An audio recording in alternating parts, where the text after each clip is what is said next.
के नक्सलवादी क्षेत्र में तैनात था। जी। तो वहाँ पर दिन रात बड़ा मतलब दिमाग व्यथित हो गया था। दिन रात वहाँ ऐसी बातें चलती थी। नहीं जो सकता। जो सेवा मिली है ना प्रभु, मैं हाँ। उसको नहीं शब्दों में बयान कर सकता। हम्म। ये विशेष सेवा हुई है राधा रानी की, मेरे ऊपर कृपा हुई है। जी। और खाते हैं, कई बार चावल से काम चला लेते हैं, खाली चावल ले लेते हैं उधर से, जो जिस भगोने में वो लोग चावल उबालते हैं, हाँ। और अपना कोई छोटा मोटा तरकारी होता है, अपना एक फ्राई पैन साथ रखते हैं, उसमें छोटा मोटा, ठीक है। तो मैंने सुबह सुबह, मेरे पास लड्डू गोपाल जी का सेवा है, मैं अपने क्वार्टर पे लड्डू गोपाल जी का सेवा कर अच्छा, रहा था। क्वार्टर पे। जी जी जी। तो सेवा करते करते मेरे मन में एक भाव जागृत हुआ। मैं करते होंगे तो वो प्रसाद में तो जैसे सीआरपीएफ में लोग नॉनवेज भी खिला देते हैं, तो उस परिस्थिति में आप क्या करते हैं, थोड़ा बताइए ना। प्रभु जी पूरी चेंज हो गई। मुझे जो ये संसार के अंदर मैं आनंद ढूंढने की कोशिश कर रहा था, तो मुझे उसमें पता लगा कि ये संसार तो दुखालयम अशाश्वतम है। यदि केवल जो अच्छा खाना मिल जाए, या अच्छा विषय भोग मिल जाए, या अच्छे विषयों का हमको संग करने को मिल जाए, तो हम खुश हो जाते हैं। लेकिन ये नहीं पता था कि परम आनंद कृष्ण की भक्ति में है। पुलवामा का जो कांड हुआ था, पुलवामा हमला, सीआरपीएफ पे जो हमला हुआ था, हाँ। उसी दौरान मुझे उड़ीसा में जगन्नाथपुरी के दर्शन सरकारी ड्यूटी पे करने का मौका मिल गया। अच्छा। किशोरी इतना तो कीजो, जी को जंजाल छुड़ावे, बास बरसाने को दीजो। राधे राधे सभी भक्तों को मैं सुनील माधव दास एक बार फिर स्वागत करता हूँ आपके अपने चैनल ब्रज के भक्त में। आप सभी भक्तों को पता होगा कि मैं इस चैनल के माध्यम से लगातार भक्तों के अनुभव और उनके दर्शन कराते आ रहा हूँ। तो आज हम आपसे भक्तों को एक ऐसे वैष्णव से, ऐसे भक्त से मिलाने वाले हैं जिससे आपको मिलकर आनंद की, एक अलग ही आनंद की अनुभूति होगी।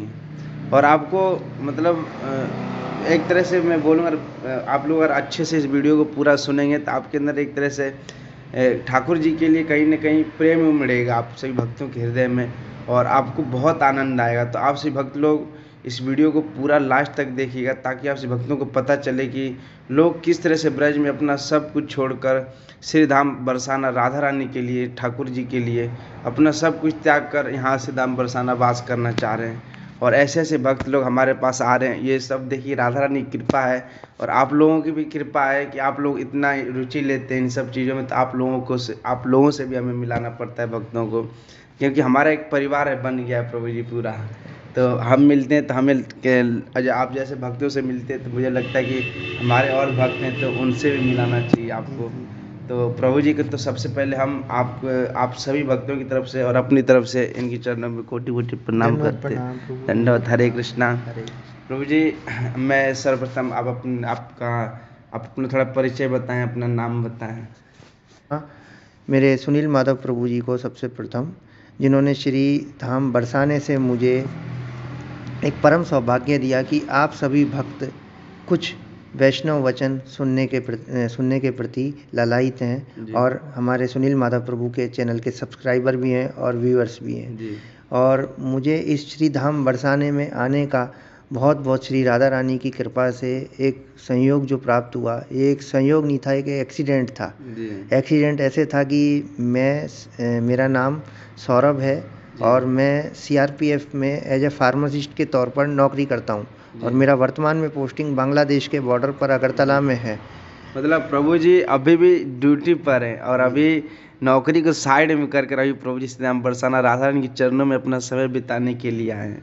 आप लोग समझिएगा, मैं अपने छुट्टी के दौरान का और ड्यूटी के दौरान का अधिकतम समय प्रभु के चरणों में और शिला प्रभुपाद के प्रचार के रूप में ही देना चाहता हूँ, और मैक्सिमम प्रयास करता हूँ शिला प्रभुपाद की बुक्स को, श्रीमद् भगवत गीता को, श्रीमद् भागवतम को, प्रभुपाद की जितनी भी छोटी बुक्स हैं उनका प्रचार हो सके। और श्री धाम बरसाने में मैं इस बार आया, श्री राधा रानी ने कृपा करी और सुनील माधव प्रभु जी से मिलने का और मौका मिला। मैं आप सभी भक्तों को बहुत बहुत विनम्र निवेदन करता हूं कि हमारे प्रभु जी के चैनल को सब्सक्राइब करें, और ज़्यादा से ज़्यादा लाइक का और शेयर का बटन प्रेस करें। तो जैसा कि प्रभु जी ने बताया मेरे बारे में, मैं कुछ नहीं हूँ, जो हूँ आपके सामने हूँ, और शिला प्रभुपाद और राधा रानी की कृपा से एक तुच्छ भक्त की बनने की प्रयास में हूँ, ना कि मैं अभी भक्त हूँ। मैं आपको पहले ना आप लोगों को प्रभु जी को बताता हूँ कि प्रभु जी को मैं मतलब कैसे प्रेरित किया आप लोगों से मिलाने के लिए। मैं किचन में सेवा कर रहा था, तो किचन में मैं ठाकुर जी के बर्तन सेवा कर रहा था। प्रभु जी जब कर रहे थे हमारे ऑल्टर के आगे बैठ के, तो प्रभु जी मैं कर रहा था, प्रभु जी धीरे से झांक के किचन में प्रभु जी क्या कर रहे थे, बोले कि प्रभु जी आप क्यों कर रहे हैं, मैं कर देता हूँ, ये मेरी सेवा। जबकि ना तो ये मेरे को जानते थे ना मैं इनको जानता था। प्रभु जी के अंदर जो सेवा का जो भाव है ना, मैं आपको शब्दों में नहीं बता सकता। प्रभु जी के अंदर वो भाव है सेवा का, और मेरे से इन्होंने ज़बरदस्ती वो सब छुड़ा लिया और खुद लग गए सेवा में। इन्होंने प्रसाद भी बनाया बहुत अच्छा अपने, मतलब जो भी ठाकुर जी की कृपा रही इन पे, उन्हीं के माध्यम से जो हो पाता है, जो भी हो पाता है। और उनसे मेरी बात होने लगी किचन में सेवा भाव के ऊपर बहुत, मतलब इनसे मुझे बात कर मुझे लगा कि आप लोगों से मुझे ज़रूर मिलाना चाहिए, ताकि आप लोगों को पता चले कि जो सेवा का जो महत्व है वो क्या होता है। वैष्णव सेवा और ठाकुर जी की सेवा, इससे हमें भक्ति में किस तरीके का मतलब एक आनंद प्राप्त होता है, वो तो एक भक्ति बता सकते हैं। जो कि प्रभु जी में अब आपके थोड़ा शुरुआत करते हैं कि बरसाना मतलब आपका कैसे आना हुआ सीधाम बरसाना, कौन प्रेरित किया आपको आने के लिए? प्रभु जी, अगर आप इसको सही शब्दों में सुनना चाहेंगे, जी आपको श्रीधाम बरसाना आते हो तो कृपा की जरूरत होती है। जी और कृपा बिना वैष्णवों के और राधा रानी की कृपा के बिना आप नहीं। बरसाने के अंदर एक कदम नहीं आ सकते। नहीं आ सकते। अगर आप कहो कि मैं अपने मन से आया हूँ या मेरी मर्जी से आया हूँ, तो हाँ। ये साक्षात झूठ बोल रहे हैं आप। जी बिना राधा रानी और भक्तों की और वैष्णवों की कृपा के बिना जी बरसाना धाम में आप एक मिनट नहीं स्पेंड एक कर मिनट सकते, नहीं रुक सकते। रुक भी नहीं सकते। और वहाँ के वशिष्ठ, क्योंकि पिछली बार जब मैं बरसाने आया था जी तो श्री राधा रानी की कृपा हम पर नहीं थी, जो हमको राधा रानी के दर्शन नहीं हो पाए। मुझे अर्जेंट कुछ काम आ गया और जाना जब पड़ गया। पहली बार आए थे। जी जी जी जी। जी लेकिन इस बार राधा रानी की कृपा हुई कि मैं ट्रेन से आगरा उतरा, और आगरा उतरने के बाद मथुरा बाई बस आया, और बाई बस आने के बाद सीधे फिर अगले दिन मैं मथुरा में हॉल्ट करके बरसाने आ गया। तो ये राधा रानी की और आप वैष्णवों की कृपा है कि मेरे को बरसाना धाम आने का चांस मिला। तो ये हम आपसे शुरुआत करते हैं। जैसे अभी आप बोले मैं सरकारी जॉब करता हूँ, सीआरपीएफ में हूँ, जी जी। तो आप नौकरी से पहले ही प्रेरित थे, आप भक्ति से आप बाद में हुए? थोड़ा मैं मतलब आप, हमारी भक्तों की एक इच्छा है कि आप थोड़ा शुरू से बताएं कि मैं इन्वॉल्व कैसे हुआ इस चीज़ में। देखिए प्रभु, ये प्रश्न एक्चुअल में तो देखा जाए तो हम जो भारत भूमि पे सब लोग जन्म लिए ना, जी सब लोग कहीं ना कहीं बहुत ज़्यादा हम लोग समृद्ध हैं भक्ति के प्रति, जी लेकिन हम लोग भूले हुए हैं। लेकिन उस ज्ञान को जगाने के लिए सबसे अच्छा जो साधन है वो किसी शुद्ध भक्त का संग करने का है। जी जब तक आपको किसी भक्त का संग नहीं मिलेगा, किसी भक्त की सेवा नहीं मिलेगी, तब तक आप भक्ति में प्रवेश नहीं कर नहीं कर पाओगे। सकते। नहीं कर पाओगे आप नहीं भक्ति कर में प्रवेश। प्रभु जी, बात ऐसी है कि मैं जॉब में हूँ, और जॉब में ना आने से पहले भी भक्ति करता था। जी लेकिन मुझे ये नहीं पता था कि कृष्ण ही सर्वोत्तम भगवान है। जी। मतलब सुप्रीम अच्छा, लॉर्ड पहले इज नहीं। Supreme Lord is Krishna. हाँ। क्योंकि उससे पहले मैं भगवत गीता नहीं पढ़ा था। लेकिन एक एक्सीडेंट हुआ था 2018 में, एक एक्सीडेंट, दुर्घटना ही बताऊंगा उसको। हाँ। दुर्घटना ऐसे था, मेरा पोस्टिंग था गया धाम में। मेरे को ठाकुर जी की कृपा से अच्छे अच्छे धाम पोस्टिंग में, धाम में निवास करने का मौका मिला। गया मुझे में प्रभु जी वो है ना गौतम बुद्ध का कुछ। जी जी जी जी। गया में है आपका बौद्ध मठ है, और अपने विष्णुपाद जी का मंदिर है, जहाँ पर हमारे पितरों को मोक्ष की प्राप्ति के लिए हम लोग पिंडदान करते हैं। हाँ। तो मेरी गया धाम में पोस्टिंग था। तो उन्हीं दिनों की बात है प्रभु जी, मैं एक नक्सलवादी क्षेत्र में तैनात था। जी तो वहाँ पर दिन रात बड़ा मतलब दिमाग व्यथित हो गया था। दिन रात वहाँ ऐसी बातें चलती थी, आज इतने नक्सलियों को हम मारेंगे, कल वो इतने जवानों को हमारे को मार देंगे। हाँ। तो ये सब जब बातें होती थी तो मेरे अंदर कहीं ना कहीं एक मतलब भाव से जागृत होता था कि क्या हिंसा ही मतलब ये इस चीज़ का सॉल्यूशन है, कि हम कहीं किसी को भक्त बना के या अच्छे उस पर लाके, रास्ते पे लाके हम इस चैप्टर को क्लोज नहीं कर सकते। तो एक बड़ा बेचैनी सा फील होता था जब उस माहौल में हम काम करते थे, क्योंकि रात को हमको जाना पड़ता था जंगलों में, और फिर लौट के आना पड़ता था। तो एक डर का माहौल, और एक तरीके से एक देखा जाए तो अस्थिरता का माहौल था। काफ़ी मन व्यतीत था, भगवान का भजन करने की कोशिश करते थे, लेकिन एक सही गुरु, सही राह मिलने के कारण सही जगह तलाश नहीं कर पा रहे थे। तो प्रभु जी, मेरे को एक 2019 में अपने पुलवामा का जो कांड हुआ था, पुलवामा हमला, सीआरपीएफ पे जो हमला हुआ था, उसी दौरान मुझे उड़ीसा में जगन्नाथपुरी के दर्शन सरकारी ड्यूटी पे करने का मौका मिल गया। अच्छा। बस वहीं से ही मेरा जो ज़िंदगी था वो टर्निंग पॉइंट था। वो मेरा टर्निंग पॉइंट बना प्रभु। टर्निंग पॉइंट ऐसे बना कि उससे पहले हम लोग केवल, मैं सोचता था कि केवल जो अच्छा खाना मिल जाए, या अच्छा विषय भोग मिल जाए, या अच्छे विषयों का हमको संग करने को मिल जाए तो हम खुश हो जाते हैं। लेकिन ये नहीं पता था कि परम आनंद कृष्ण की भक्ति में है। जो परम आनंद है हाँ। वो अगर आप कृष्ण की या कृष्ण के भक्तों की सेवा करोगे उससे अच्छा कहीं नहीं है। नहीं है। तो ये जब मुझे पता लगा, तो ये कैसे पता लगा कि मेरे को 2018 में एक श्रीमद् भगवत गीता शिला प्रभुपाद की किसी को भेंट किया था, हाँ। तो वो मुझे पढ़ने को मिल गया। उसको पढ़ने के बाद मेरे मनोवृत्ति पूरी चेंज हो गई। मुझे जो ये संसार के अंदर मैं आनंद ढूंढने की कोशिश कर रहा था, तो मुझे उसमें पता लगा कि ये संसार तो दुखालयम अशाश्वतम है, ये दुखों का घर है और अशाश्वत है। ये मतलब स्थिर नहीं है, या कुछ भी चीज़ शाश्वत नहीं है, स्थिर नहीं है। जो आएगा वो जाएगा, चाहे आपका इंसान हो, चाहे कोई वस्तु हो, चाहे कुछ भी है, लेकिन जो शाश्वत लोक है वो वैकुंठ है। और हम लोग अपना संबंध उस वैकुंठ से भूले हुए हैं, और हम सब लोग वहीं से आए हुए हैं। हमारे अंदर कहीं न कहीं हमें ठाकुर जी ने इतनी मतलब मेला लगा दिया माया का कि हम भूल ही नहीं पाते हैं।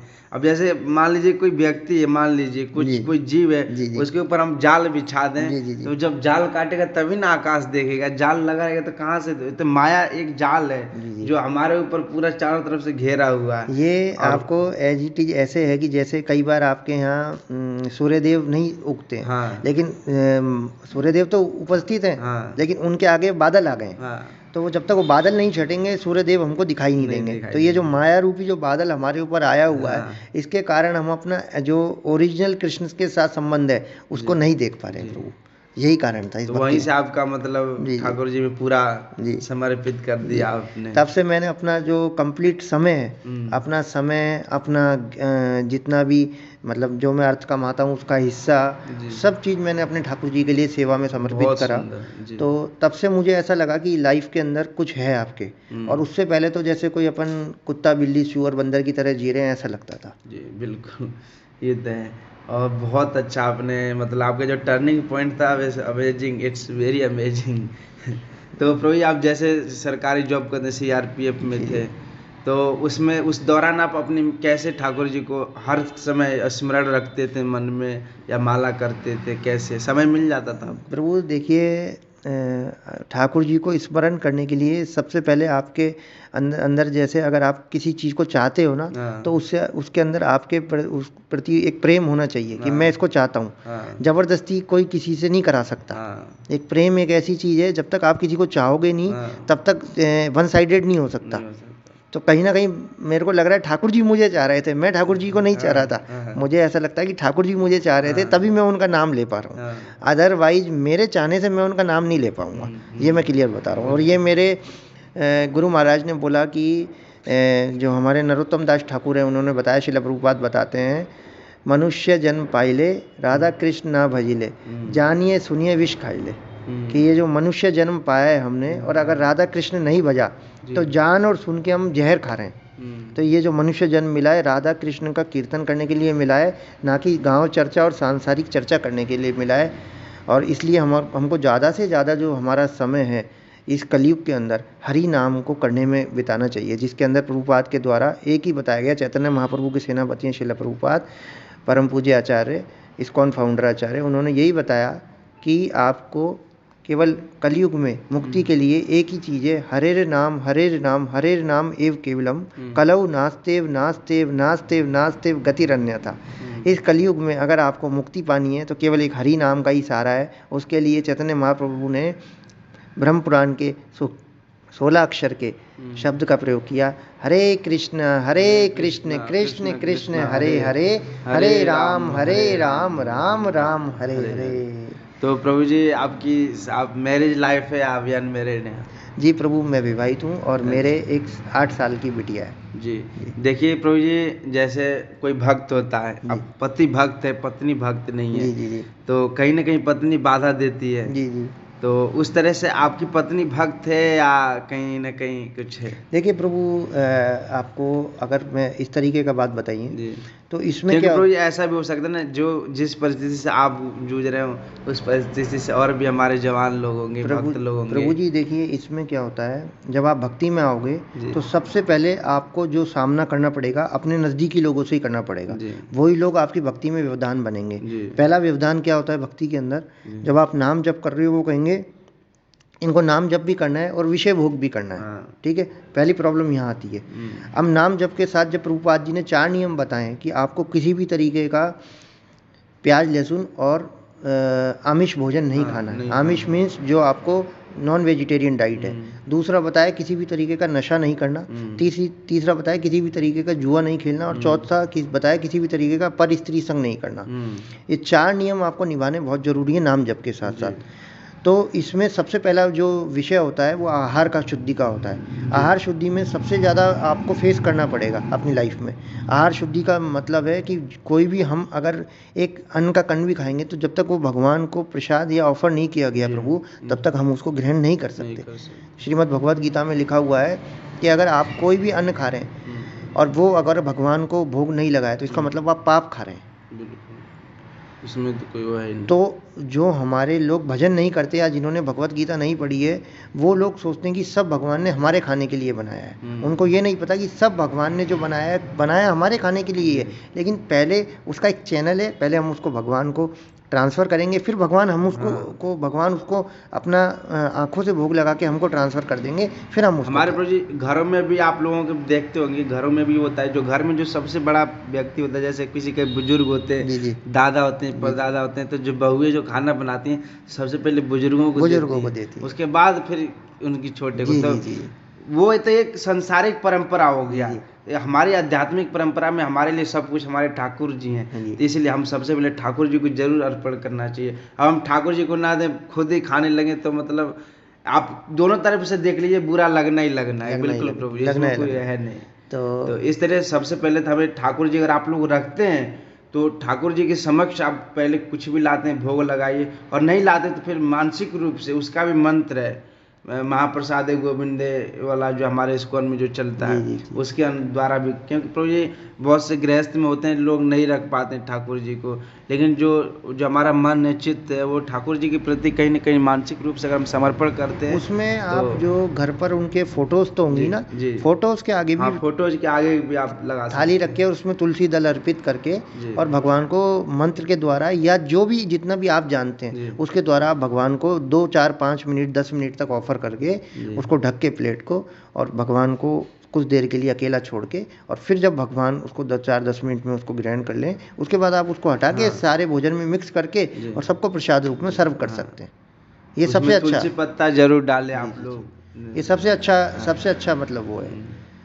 तो प्रभु जी अब आप बरसाना आ गए हैं, तो आपकी पत्नी फोन कर रही है घर अब यहाँ पे। प्रभु जी देखिए, आपको माया कहीं से कहीं तक भी नहीं छोड़ेगी। माया एक ऐसी चीज है, या तो आप उसको छोड़ दो या फिर वो आपको छोड़ देगी, लेकिन उसके अंदर आपको बैलेंस रखना बहुत ज़रूरी है अगर आप गृहस्थ में हो तो। क्योंकि हमारे शिला प्रभुपाद ने ऐसा नहीं कहा कि आप केवल ब्रह्मचारी होगे तभी भक्त बनोगे, नहीं ऐसा कुछ नहीं। गृहस्थ में भी एक अच्छे आदर्श भक्त बन सकते हो, बशर्ते आपको दोनों चीज़ों में अपने आप को संतुलित रखना है। संतुलित कैसे रखना है? अपने पारिवारिक जिम्मेदारियों को भी निर्वहन अच्छे से करना है, अपनी ये जो जॉब की जिम्मेदारियां हैं घरेलू, उनको भी निर्वहन करना है, और अपनी भक्ति लाइफ को भी एडवांस करना है। बरसाना आने का केवल एक ही कारण होता है कि जब हम डिस्चार्ज हो जाते हैं भक्ति में, हम खुद को रिचार्ज करने आते हैं। बिल्कुल। मतलब आपका घर में जैसे आप परिवार में हैं अभी, तो हर तरीके से मतलब परिस्थितियों का सामना करना पड़ता है। अभी अब बरसाना भी आए तो घर से फ़ोन भी आ रहा होगा, कितने दिन हो गए नहीं आए, क्योंकि ये आप ही के साथ नहीं, कई सब लोग जो भी आते हैं बरसाना सबके साथ लगा रहता है। तो अब आप थोड़ा ये बताइए कि मतलब आपका मतलब पत्नी का क्या रिएक्शन रहता है इस चीज़ में? जी, मेरी पत्नी का ये रिएक्शन रहता है कि आप हमको समय नहीं दे पाते। अच्छा, ये अमूमन सबके जवाब मिलेंगे, ये कॉमन चीज़ है। लेकिन आपको ऐसा नहीं है, अगर आप श्री कृष्ण की परम की सेवा कर रहे हैं तो इसका मतलब बाकियों की सेवा आपने ऑटोमेटिक कर दी है। लेकिन ऐसा भी नहीं है कि आप उनको बिल्कुल ही क्या नाम है एक जगह बिल्कुल समय नहीं दो, सब जगह समय भी देना है, लेकिन ज़्यादा से ज़्यादा अपना जो मनुष्य ज़िंदगी है इसको जितना, यहाँ बरसाना आने का जो मेन कारण क्या है कि जैसे हमको शिला प्रभुपाद के द्वारा बताया गया है 16 माला और 4 नियम डेली निभाने।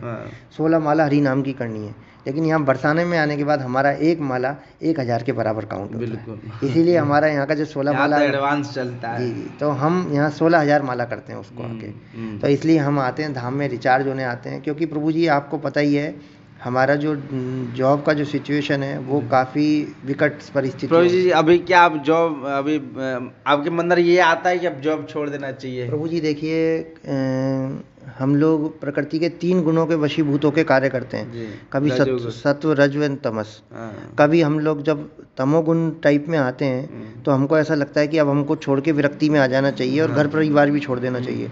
लेकिन जैसे ही दूसरे पल हम सतोगुण में आते हैं तो लगता है कि नहीं नहीं, सब में बैलेंस बना के चलना है और सबको साथ लेके चलना है। लेकिन प्रभु, सिचुएशंस आज के समय में इतनी ड्रास्टिक होती जा रही हैं, जी। कलयुग बढ़ता जा रहा है, लोगों के अंदर वैमनस्यता, कलह और लड़ाई का युग आ गया है। कहीं भी शांति नहीं है। आप जाके देखिए, घर के अंदर भी शांति नहीं है, घर के बाहर भी शांति नहीं है, जॉब में भी शांति नहीं है, घर में भी शांति नहीं है। शांति कहाँ है? हरि के चरणों में। हरि के चरणों के अलावा कहीं शांति नज़र नहीं आती। इसलिए कई बार मन विचलित होकर ऐसा बोलता है कि अब बस अंत में हरि की शरण ले लो, लेकिन उससे पहले जो अपनी जिम्मेदारियां हैं उनको भी प्रभु निर्वहन करना पड़ता है। तो देखिए, हर किसी की फाइनेंशियली कंडीशन अपनी अपनी होती है। अगर आपको लगता है कि मेरी आर्थिक स्थिति इस स्थिति में आ चुकी है या मेरा परिवार मेरे प्रति एग्री है कि अब मैं ये छोड़ के और हरि का भजन भी कर लूँ और जितना मैंने संचय किया है उससे मेरे घर का गुजारा भी चल जाए, तब वो इस विरक्ति में आ सकता है, इस स्टेज में आ सकता है। अदरवाइज आधे कचरे में अगर आप जॉब छोड़ देंगे तो फिर आपके पास बहुत विकट स्थिति आ जाएगी। इसलिए ठाकुर जी ने कभी ऐसा नहीं कहा, या श्री कृष्ण ने कभी नहीं कहा कि आप अपने कर्मों का त्याग कीजिए। जी बिल्कुल, बहुत सुंदर आपने बताया। तो अभी प्रभु जी आपका क्या प्लान है, मतलब नौकरी का? आप प्रभु जी जब नौकरी करते होंगे तो प्रसाद में तो जैसे सीआरपीएफ में लोग नॉनवेज भी खिला देते हैं, तो उस परिस्थिति में आप क्या करते हैं, थोड़ा बताइए ना। प्रभु जी, अभी आपको एक लेटेस्ट इंसिडेंट इसका मैं आपको बताता हूँ। ये 26 जनवरी था जी। तो इसी 26 जनवरी को क्या होता है, हमारे एक ऑफिसर्स मेस में एक पार्टी दिया जाता है हम लोगों को। तो उस पार्टी में मुझे जाना था। ठीक है। तो मैंने सुबह सुबह, मेरे पास लड्डू गोपाल जी का सेवा है, मैं अपने क्वार्टर पे लड्डू गोपाल जी का सेवा कर रहा था। क्वार्टर पे? जी जी जी। तो सेवा करते करते मेरे मन में एक भाव जागृत हुआ। मैं शिला प्रभुपाद गुरु महाराज और अपने गोपाल जी को एक विनती किया कि प्रभु आज मुझे कैसे बचाएंगे आप, क्योंकि आज तो वैसे तो मैं मैस का नहीं खाता हूँ खाना, लेकिन आज तो मेरे को वहाँ जाना पड़ेगा ऑफिसर्स की मैस में, और वहाँ जो उन्हीं बर्तनों से वो लोग नॉन वेज बना देते हैं, उन्हीं बर्तनों में वेज बना देते हैं।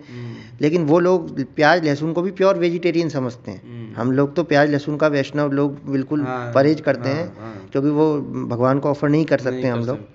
लेकिन वो लोग उसको प्याज लहसुन को ही प्योर वेजिटेरियन समझते हैं। तो प्रभु जी, मैंने इसी टाइम भगवान के आगे एक अर्जी लगाया, तो मेरे को वहाँ जाने से 15 मिनट पहले कॉल आ गया कि आपको वहाँ एक ड्यूटी पर जाना है, हॉस्पिटल में एक पेशेंट एडमिट है और आप वहाँ ड्यूटी पर चले जाइए।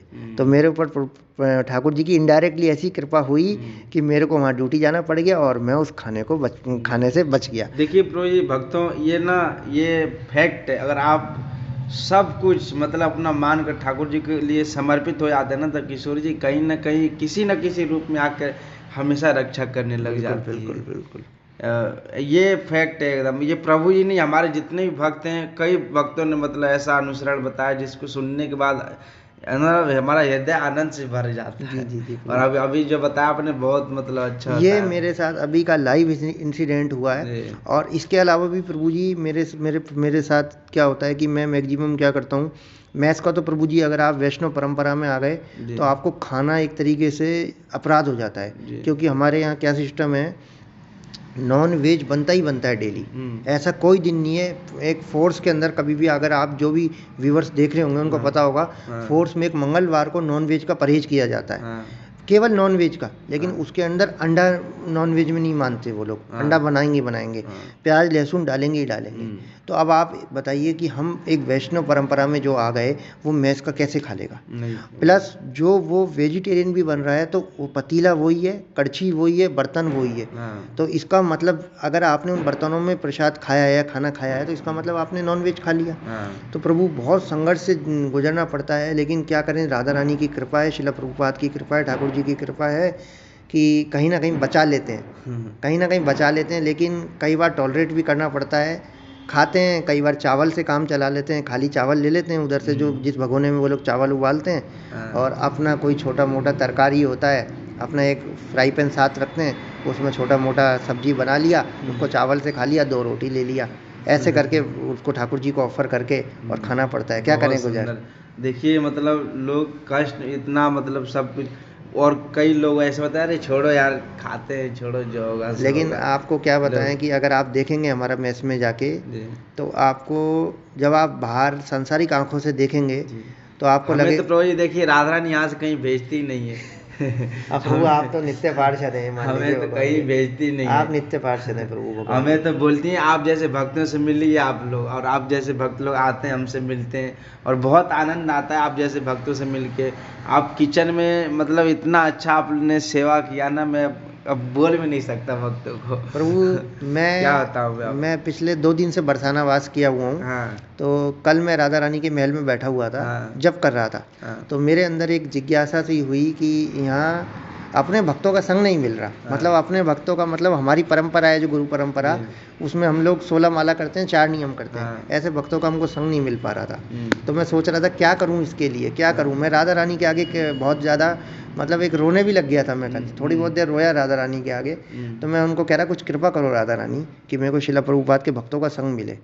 तो आज सुबह जब मैं निकला दर्शन के लिए तो मेरे अंदर एक भाव जागृत हुआ, इस्कॉन का एड्रेस लगाते हैं हाँ गूगल मैप पे। तो जी। जो ये आपका श्री श्री राधा कुंज बिहारी मंदिर है, जी। इसके आगे से मैं 3 बार निकल गया। 3 बार 1 किलोमीटर आगे चला गया, फिर 1 किलोमीटर पीछे आ गया, हाँ। फिर 1 किलोमीटर, ऐसे इस रोड पर प्रभु जी मैं करीबन नहीं तो आधा पौन घंटा तक घूमता रहा। फिर मुझे एक भक्त मिले, भक्ति थे वो, जिन्होंने मेरे को एक्चुअल में बताया कि ऐसे ऐसे इस मंदिर को एक अमेरिका के भक्त हैं उन्होंने बनवाया है। हाँ। तो जैसे ही उन्होंने ये बताया अमेरिका के भक्त हैं, तो मेरे को कंफर्म हो गया इंटरनेशनल भक्त तो इस्कॉन के ही होते हैं। अमेरिका मीन्स इंटरनेशनल, और हाँ। फिर भक्त हैं तो इस्कॉन के ही हैं। हाँ। तब मैं फिर इस मंदिर में जब आप आए तो प्रभु जी मुझे गेट पे मिले। प्रभु जी ने बताया हाँ ये आप सही जगह आ गए। तो तब मुझे राधा रानी की कृपा और शिला प्रभुपाद की और कृपा। यहाँ आपको श्री श्री राधा कुंज बिहारी मंदिर में कैसा लगा आपको? प्रभु जी आज मेरे जीवन का क्या बताऊं, बहुत इसको आज फिर राधा रानी ने आप पे बहुत कृपा कर दी। इस पल को मैं मतलब अपने शब्दों में बयान नहीं कर सकता। आपको सीधे सीधे मैं बताऊंगा तो शब्दों में बयान नहीं कर सकता। ये एक राधा रानी की शुद्ध हृदय से और विराट हृदय से जो मेरे ऊपर कृपा हुई है ना, इसको मैं अपने शब्दों में बयान नहीं कर सकता हाँ, प्रभु। वो हो ही नहीं सकता। जो सेवा मिली है ना प्रभु, मैं हाँ। उसको नहीं शब्दों में बयान कर सकता। ये विशेष सेवा हुई है राधा रानी की, मेरे ऊपर कृपा हुई है। जी। और आपके जैसे भक्तों की अगर कृपा मुझे मिलती रही तो मैं जल्दी लग रहा है कि अब सब कुछ त्याग करके आपके राधा रानी के और आपके ब्रज के चरणों में आने का। जय हो। तो प्रभु जी अब बहुत अच्छा आपने हमारे भक्तों को इतना समय दिया। आप मतलब आप कैसे हमारे भक्तों को थोड़ा प्रेरित करना चाहिए कि वो भी हमारे ठाकुर जी के प्रति कहीं न कहीं अपने हृदय में प्रेम रस प्राप्त करें। जो लोग मतलब कुछ ज़्यादा ही परिवार में घिरे हुए हैं, तो वो लोग कैसे मतलब निकल सकते हैं वहाँ से ठाकुर जी के लिए? देखिए कैसे? प्रभु, इसके लिए सबसे जो शिला प्रभुपाद ने सबसे अच्छा जो अपना शेड्यूल बताया है, जी। देखिए आप सबसे पहले अपनी दिनचर्या को मेंटेन कीजिए। हमारा जो दिनचर्या है उसमें सबसे मेन होता है हमारा जिह्वा का शुद्धिकरण। जी। ठीक है ना, जिह्वा का जो शुद्धिकरण है वो मेन चीज़ है। और जिह्वा का शुद्धिकरण आहार से होता है और दूसरे नंबर पर नाम जप से होता है। नाम जप से।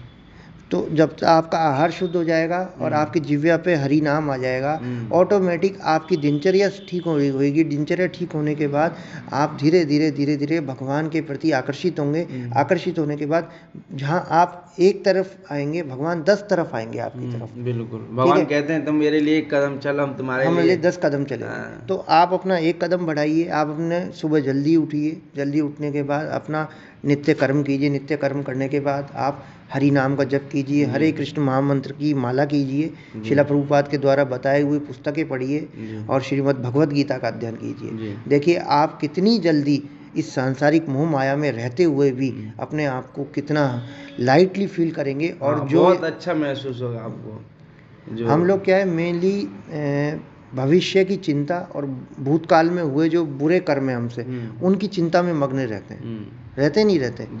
अतीत के हुए जो अपने पास बुरे संस्मरण है और भविष्य को लेकर हमारी जो चिंता, उसमें हमारा आधा समय बीत जाता है। लेकिन इसी को अगर हम चिंतन में लगा देंगे, हरि के चिंतन में लगा देंगे, हरि नाम करने में लगा देंगे, माला करने में लगा देंगे, तो हमारा सब कुछ ये इस परलोक जाने का जो वैकुंठ जाने का रास्ता है वो क्लियर हो जाएगा।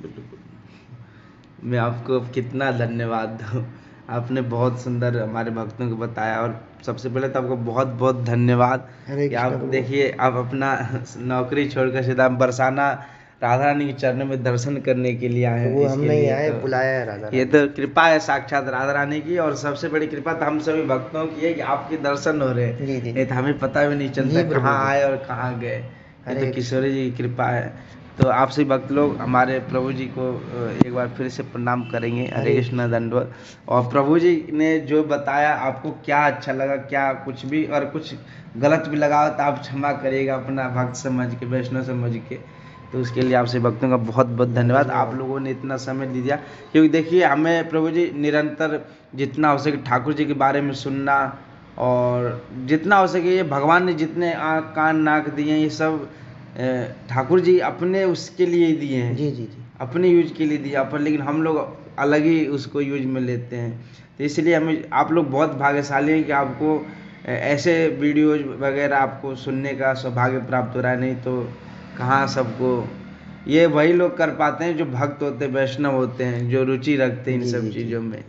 तो तो आप लोगों का, आप कुछ कहना चाहेंगे जी थोड़ा जी, सा? अंत में मैं सभी जो हमारे प्रभु जी के व्यूअर्स हैं और सब्सक्राइबर हैं उनको बस एक ही विनती करेंगे कि आप भी श्री धाम बरसाने जरूर जी आइएगा। जरूर आइए आप जी, लोग। है ना। और हाँ अपने मन में भाव लाइए, राधा जी रानी आप पे कृपा करेंगी, जी शिला प्रभुपाद कृपा करेंगे और जी आपको बरसाने धाम जरूर बुलाएंगे। बिल्कुल। हरे कृष्णा। अरे आप लोग जहाँ कहीं भी रहते हैं ना, बस आप किशोरी जी का ध्यान करिए।